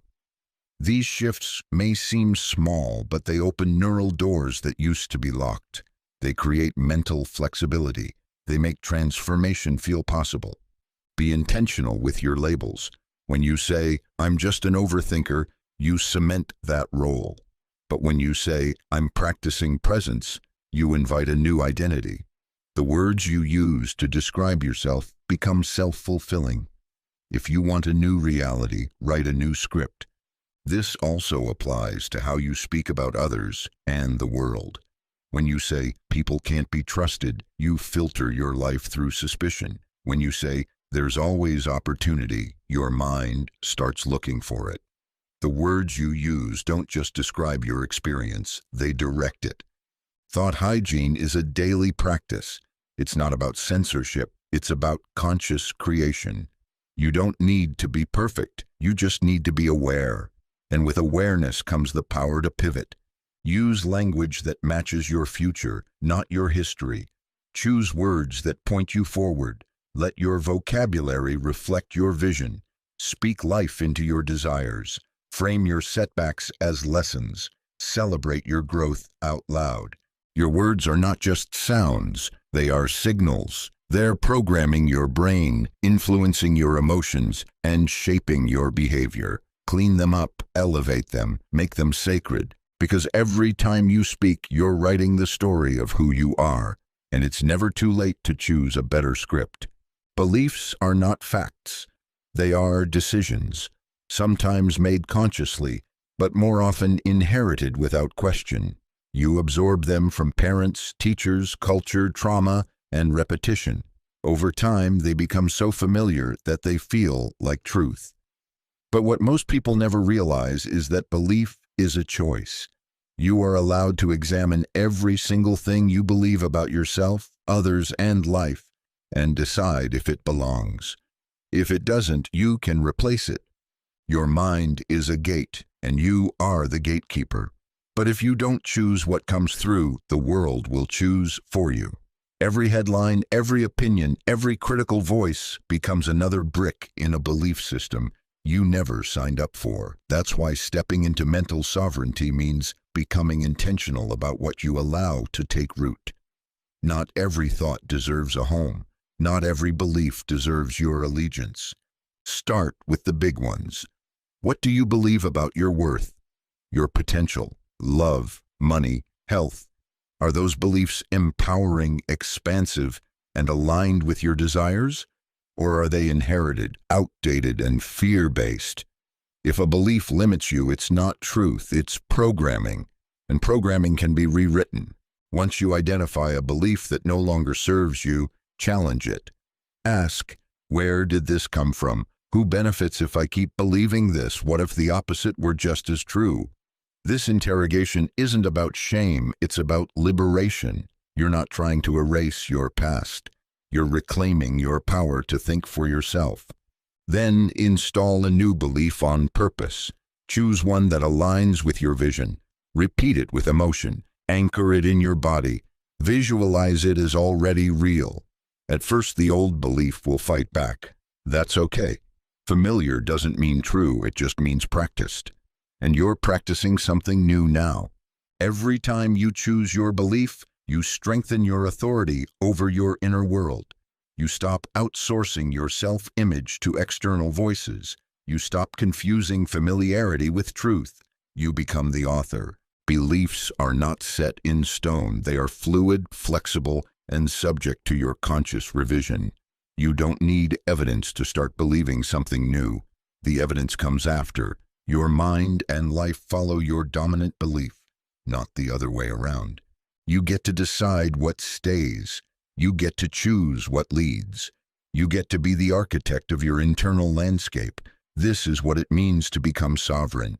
And from that place, anything is possible. You've done the work. You've challenged your patterns, shifted your self-talk, visualized your future self, and installed new beliefs. But change doesn't hold until it becomes lived. Transformation becomes real, not when you understand it, but when you embody it. This is the integration phase, where knowledge becomes habit, and the new program becomes how you operate by default. Living from the new program means acting as if the transformation has already happened. It's no longer about working to become. It's about behaving as the person you've already chosen to be. That means your decisions, your boundaries, your daily rituals now stem from a new internal blueprint. You don't wait for external proof. You become the proof. Start with the small moments. If your old self would hesitate, your new self takes the step. If your old self would apologize for existing, your new self stands tall. These aren't performances, they're recalibrations. Each time you respond from your updated identity, you rewire your nervous system to recognize this new version as familiar, safe, and normal. Integration requires consistency, not perfection. You will have moments where the old programming tries to creep back in. That's not failure, it's feedback. Use those moments to reinforce your commitment. Say, that's my past self speaking, and I no longer follow that script. Then return to your chosen state. The fastest way to lock in transformation is through aligned action. You can meditate, affirm, and visualize all day, but until you move in accordance with your new beliefs, the change won't stabilize. Action signals to your subconscious that the shift is real. When you speak the truth, set the boundary, or take the risk, your body gets the message. This is who I am now. Support this new program with your environment. Surround yourself with cues that reinforce your identity. Shift your space, your habits, even your posture. Everything around you becomes part of the code. When you align your outer world with your inner shift, you create coherence. And coherence makes transformation inevitable. You don't need to keep proving yourself. You don't need to hustle to become worthy. You already are. Living from the new program is about relaxing into the truth you've chosen. It's not a performance, it's a remembrance, a return to the version of you that's been waiting to lead. There will be tests, not to punish you, but to help you embody the new model under pressure. Each test is an invitation to respond as your future self. And every time you do, the past version loses power. The new program roots deeper. This is how you create momentum that lasts, not through effort, but through alignment, not by trying to be someone else, but by fully showing up as who you really are every single day. Your life is not happening outside of you. It's unfolding through you. Every belief, every assumption, every persistent thought projects itself outward and shapes how you experience the world. This isn't just philosophy, it's perception in motion. The lens of your mind colors everything you see. The patterns you carry internally organize what you notice, what you attract, and what you interpret as real. Life becomes a mirror, reflecting back not truth, but perspective. You think you're responding to reality, but more often you're responding to your mental model of it. If you believe people are untrustworthy, your mind will notice betrayal and overlook loyalty. If you see yourself as a burden, you'll shrink in conversations and misread neutral responses as rejection. None of it is happening to punish you. It's just projection meeting reflection. This is the quiet power you've held all along. Change the internal projector, and the images on the screen shift. Change the thoughts you repeat, and the patterns around you begin to dissolve. Reality is malleable, not because you force it, but because your consciousness organizes it. It starts with awareness. Begin to notice the language you use to describe your life. What do you expect before a meeting? What assumptions do you hold about your relationships, your finances, your health? These are not random thoughts. They are codes, written and reinforced over time. And those codes become the structure your reality builds itself upon. You don't have to control the outer world to create peace. You just have to choose a more peaceful lens. The people around you don't need to change for you to feel loved. You just need to believe you are worthy of love, and the world will rise to meet that truth. This is not about blame. You're not at fault for every difficult moment in your life, but you are powerful enough to shift how you relate to it. The moment you change your inner stance, the external reflection starts to shift. Life bends around your belief system, not the other way around. Practice seeing your reality as feedback, not fate. If the world feels chaotic, ask where your mind is unsettled. If your path feels blocked, check your beliefs about possibility. The goal isn't to fix every mirror, it's to become aware of the projector. Your life is not static. It's a living film shaped by your awareness, updated by your choices, and rewritten with every new belief you accept as true. You are not a passive observer. You are the source. Change your thoughts, and your world changes with them, not because you wish it so, but because reality has no choice but to mirror the mind that beholds it. Every shift you make internally sends ripples outward. Your mindset is not invisible. It's reflected in your tone, your posture, your decisions, your energy. The world responds often subtly to those ripples. This is the reality feedback loop. You think something, feel something, project it into the world, and the world reflects it back, not as a reward or punishment, but as resonance. You begin each day with a frequency. Maybe it's confidence, maybe it's dread. That frequency shapes your choices, how you speak to others, how you interpret events. how you move through your tasks. And from those actions, results form. Circumstances, conversations, opportunities, they all respond to the energy you've broadcast. Most people miss this because the shift is small at first, but over time, it compounds. If you change your belief from "I'm not seen" to "I bring value," you start making different moves. You speak more clearly. You show up more fully. People respond to that. They mirror it. You begin to see evidence that supports the new belief, and that evidence reinforces the mindset. The loop strengthens in your favor. But the reverse is also true. If you operate from lack, fear, or doubt, you unconsciously create situations that validate those emotions. You self-sabotage, hold back, dismiss compliments, or interpret success as a fluke. Then you say, "See, I knew it." That's the old feedback loop, and it's exhausting. To shift the loop, start tracking it. Become the scientist of your own experience. Pick one mindset you want to install. Maybe it's worthiness, clarity, or abundance. Then live from it for a day. Embody it. Speak from it. Make decisions as if it were already true. Throughout the day, observe how the world responds. What changes? What synchronizes? What doors open that were previously closed? This practice gives you direct evidence that your internal world is shaping your external experience. It shows you that mindset isn't just an inner tool. It's a magnetic field. And when you change your inner stance, life rearranges to match it. Don't look for dramatic confirmation. Watch for subtle shifts, a kinder conversation, a solution that appears effortlessly, a moment of peace in a situation that once triggered you. These are signals that the loop is working. Your job is to notice them, affirm them, and keep going. The more consistent your mindset, the more stable the feedback becomes. Life stops feeling chaotic because you're no longer reactive. You're leading from the inside out. The loop becomes less about survival and more about creation. You are not at the mercy of life's randomness. You are in conversation with it. Every thought, belief, and choice is a message. Reality responds.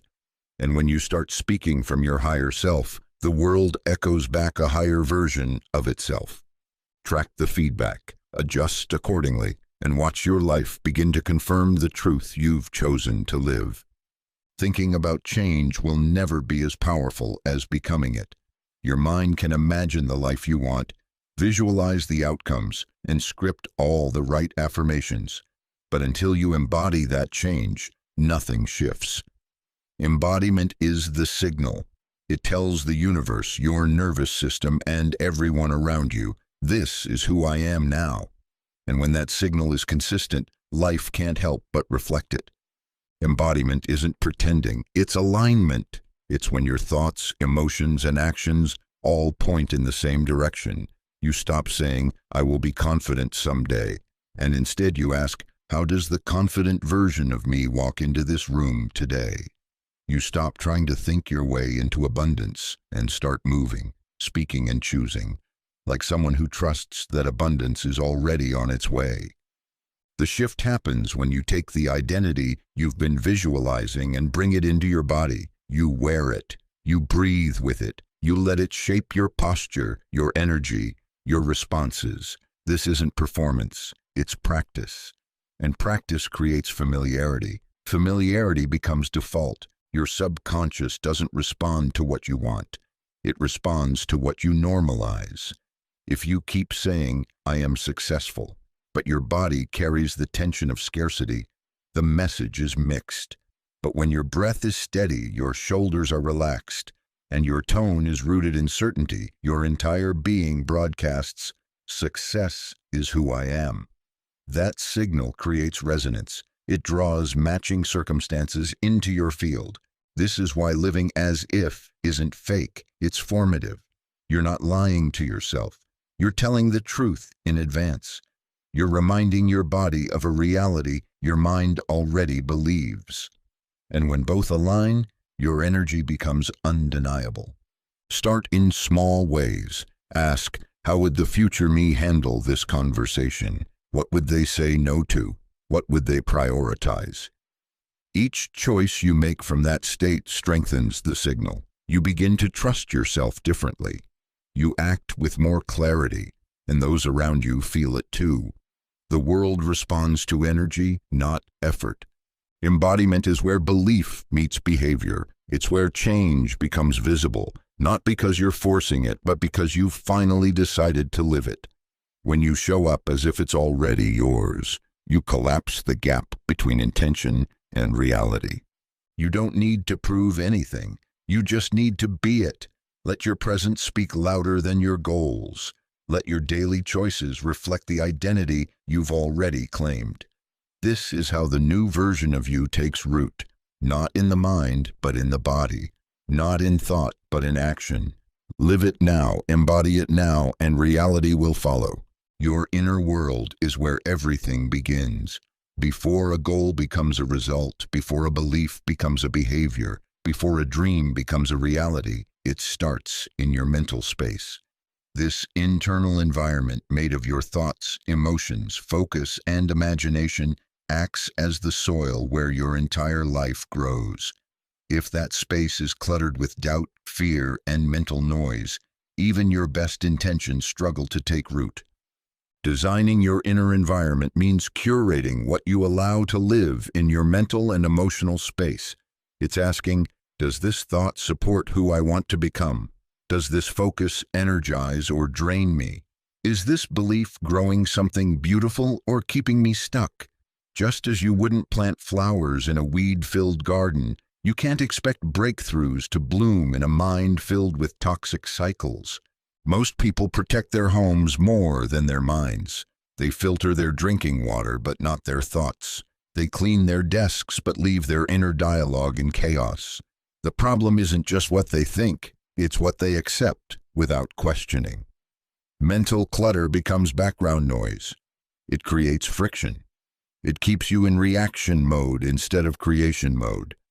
To design your inner space, start by clearing the old.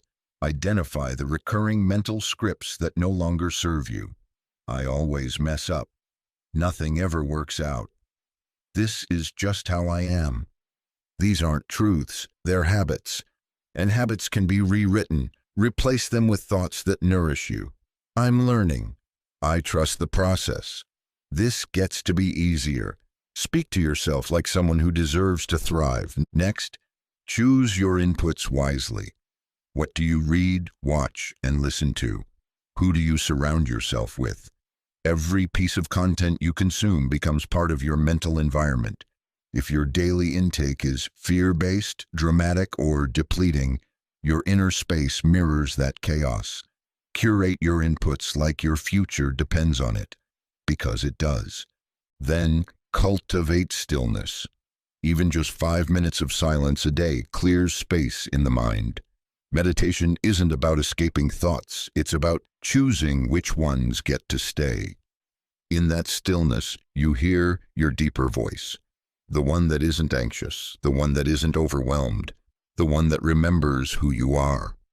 Visualize your goals daily, not as fantasy, but as preparation. When your mind sees something clearly, it begins creating pathways to make it real. Let your imagination be a rehearsal, not a retreat. The more your mind feels at home with the vision, the less resistance you'll face bringing it to life. Your outer world is a delayed reflection of your inner one. So clean the inner space. Decorate it with truth. Fill it with possibility. Make it a place where your future self feels welcome.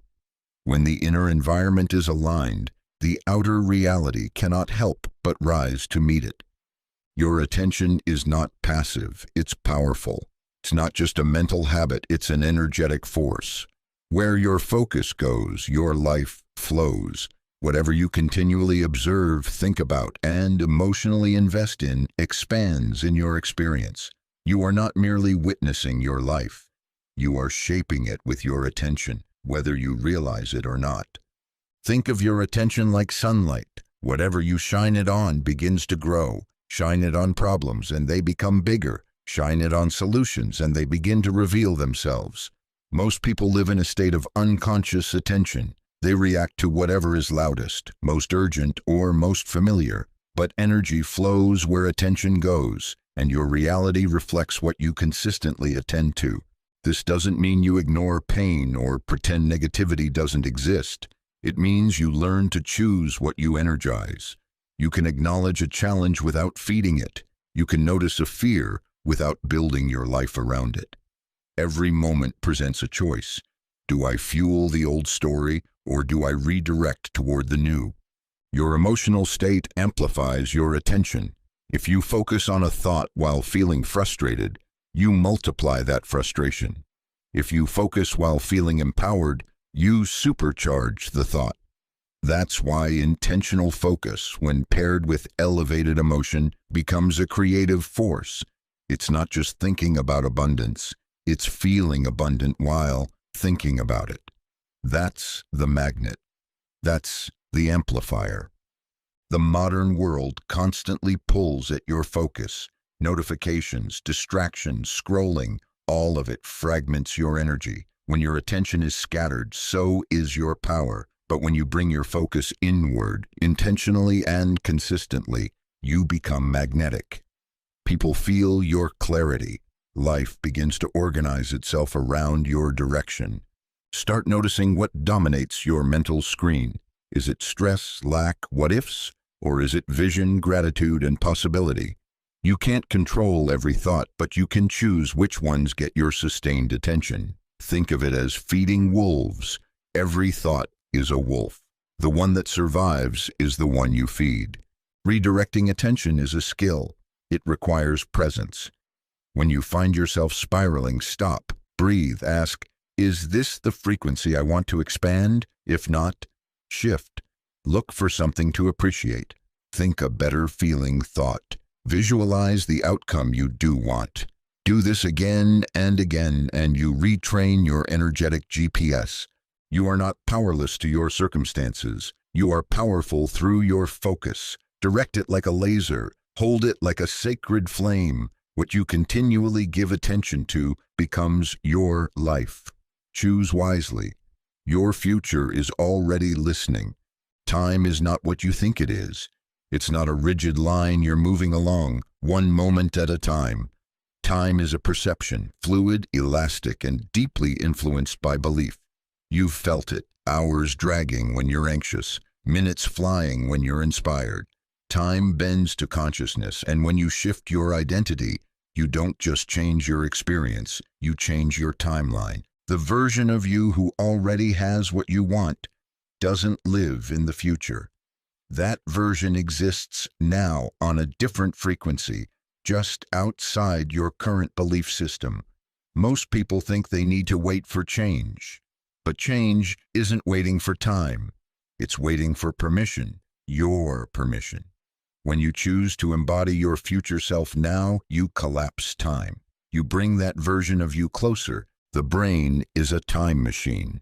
It can travel through memory and imagination instantly. The body follows. That's why visualization works, not because it's fantasy, but because it conditions your nervous system to expect new outcomes. When your identity shifts, your perception of time shifts with it. You stop asking, when will it happen? And start acting like it already has. Belief is the lever that pulls future realities into the now. If you believe change takes years, it will. If you believe breakthroughs happen in moments, they can. Your expectations are time codes. Your identity is the key. When you believe you are already becoming the version of you who lives that dream, time accelerates. The shift is internal. You stop saying, one day I'll be confident, and start saying, confidence is who I am now. You stop chasing success and start showing up as someone who already lives in alignment with it. This isn't delusion, it's coherence. Your thoughts, feelings, and actions begin to match your desired outcome, and reality adjusts to reflect the signal. The timeline collapses when your frequency upgrades. Suddenly people show up. Opportunities arise. Patterns break. Not because the universe suddenly woke up, but because you did. You moved into resonance with a different reality, and time responded accordingly. This is why you can't measure transformation by the clock. It's not linear, it's quantum. One decision, one emotional breakthrough, one moment of true embodiment can leap you forward years ahead of schedule, but only if you allow it. Only if you stop waiting and start being. You're not bound by time, you're shaping it. Your identity is the magnet.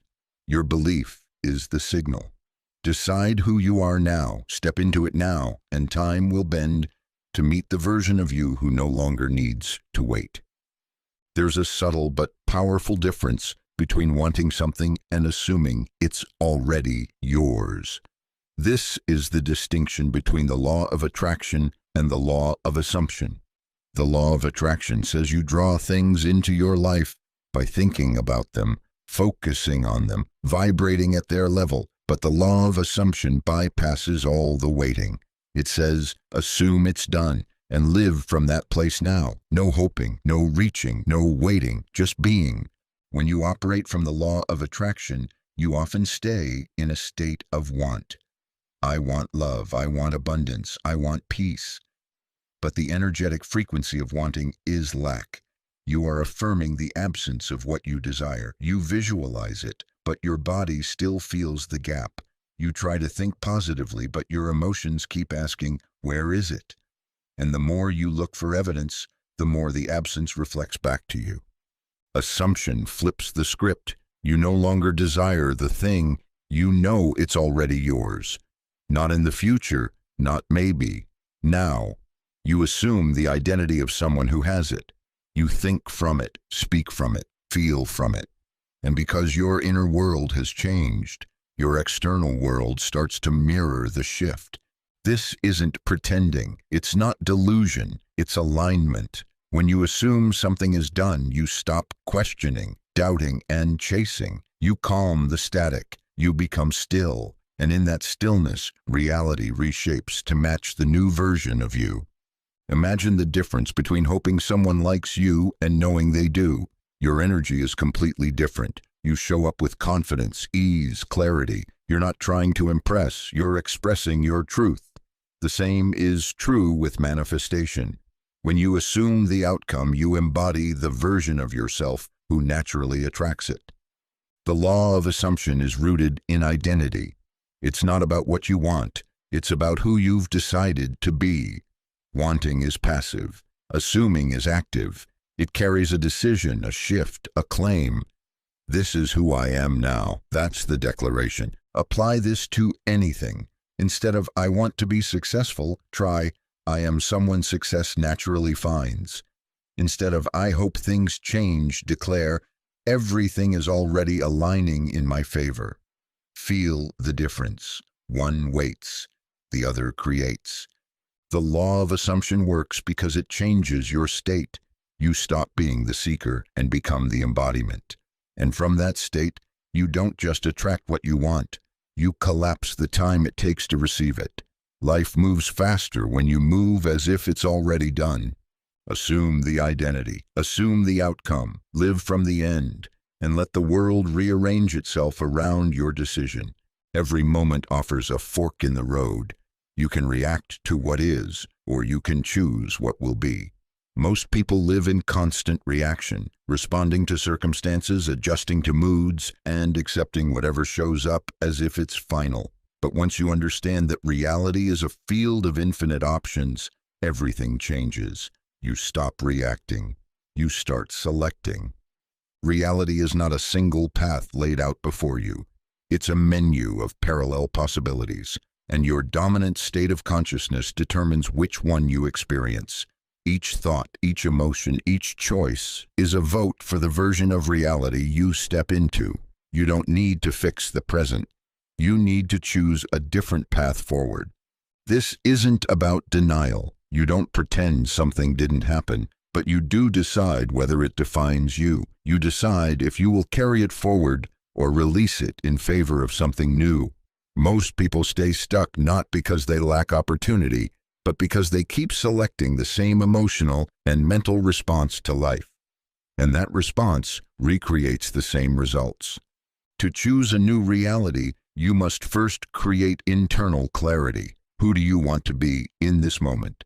How does that version of you think, feel, and act? That's your signal, your cue, your selection. When you choose the energy you bring, the world responds to it. Conversations change, events shift, opportunities appear, not by chance, but by resonance.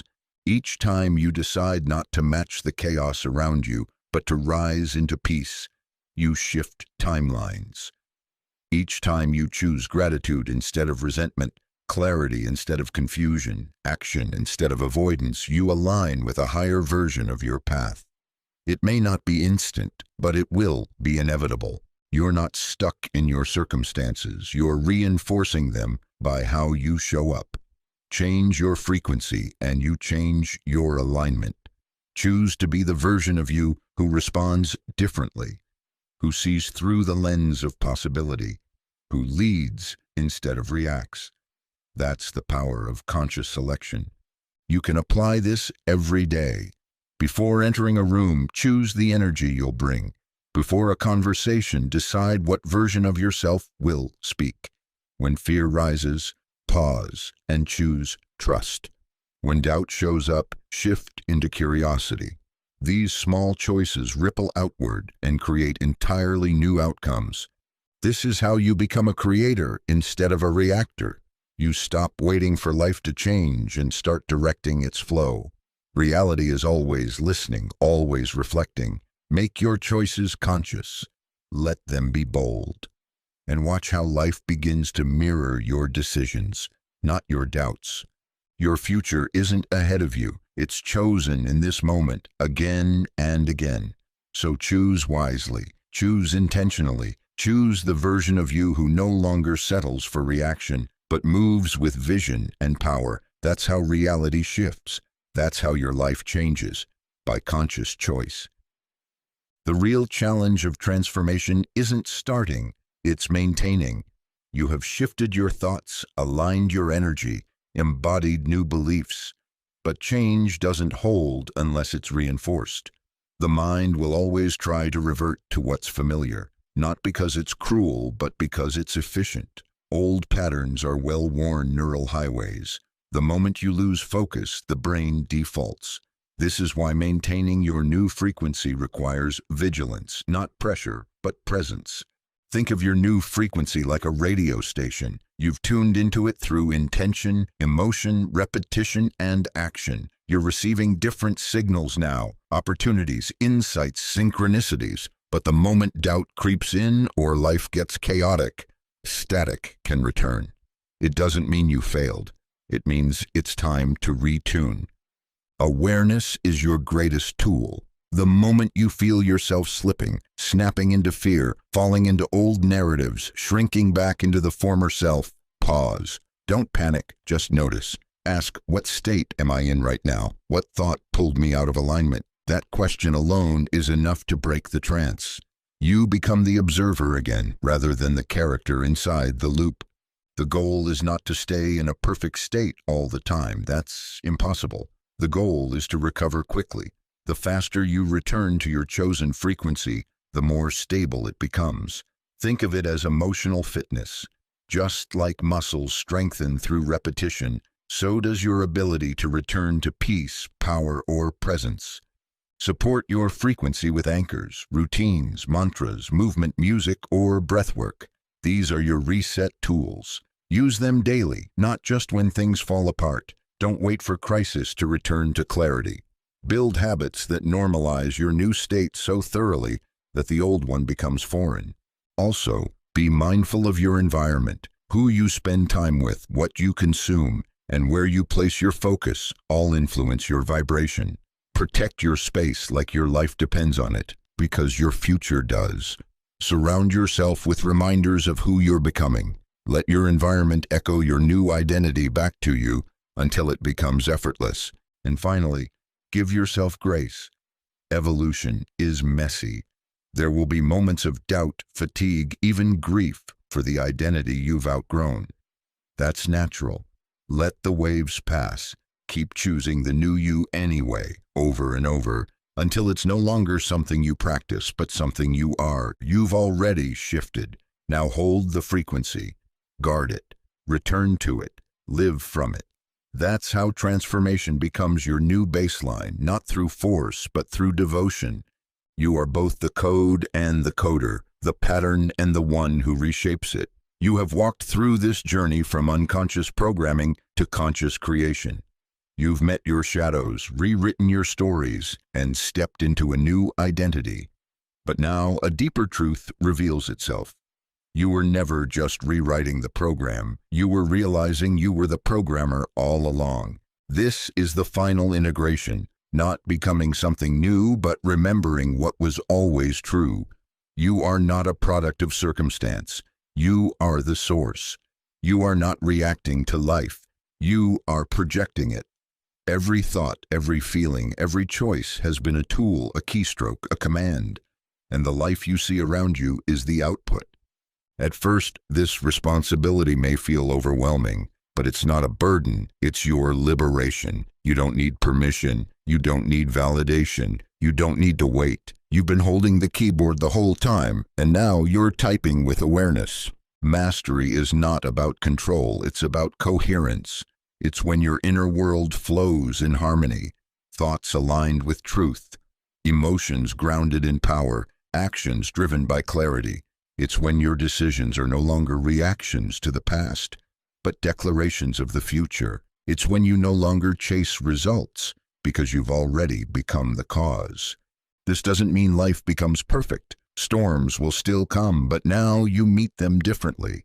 You remember who you are in the middle of chaos. You respond from center. You create from choice. You don't beg reality to shift. You shift yourself, and reality follows. The true creator is not the loudest voice, but the clearest one.